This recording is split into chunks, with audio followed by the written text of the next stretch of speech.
কিন্তু তাহলে টিচারের আবশ্যকতা কোথায়?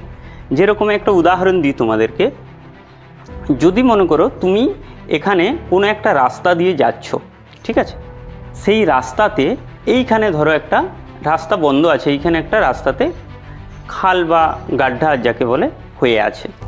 তো তুমি এখান দিয়ে যাচ্ছ, এইখান থেকে যে রিটার্ন ঘুরে যারা আসছে তাদের কাছ থেকে তুমি যে ইনফরমেশনটা পাবে, তুমি কিন্তু এখান থেকে সেই ইনফরমেশনটা পাবে না, ঠিক আছে।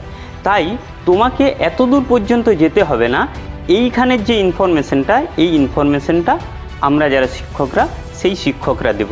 তার জন্য তোমাকে কি এখান থেকে এতটা পথ আর অতিক্রম করতে হবে না। এটাই হচ্ছে শিক্ষকের মহত্ব। কিন্তু তাহলে টিচারের আবশ্যকতা কোথায়? যেরকম একটা উদাহরণ দিই তোমাদেরকে, যদি মনে করো তুমি এখানে কোনো একটা রাস্তা দিয়ে যাচ্ছ, ঠিক আছে, সেই রাস্তাতে এইখানে ধরো একটা রাস্তা বন্ধ আছে, এইখানে একটা রাস্তাতে খাল বা গাড্ডা যাকে বলে হয়ে আছে। তো তুমি এখান দিয়ে যাচ্ছ, এইখান থেকে যে রিটার্ন ঘুরে যারা আসছে তাদের কাছ থেকে তুমি যে ইনফরমেশনটা পাবে, তুমি কিন্তু এখান থেকে সেই ইনফরমেশনটা পাবে না, ঠিক আছে।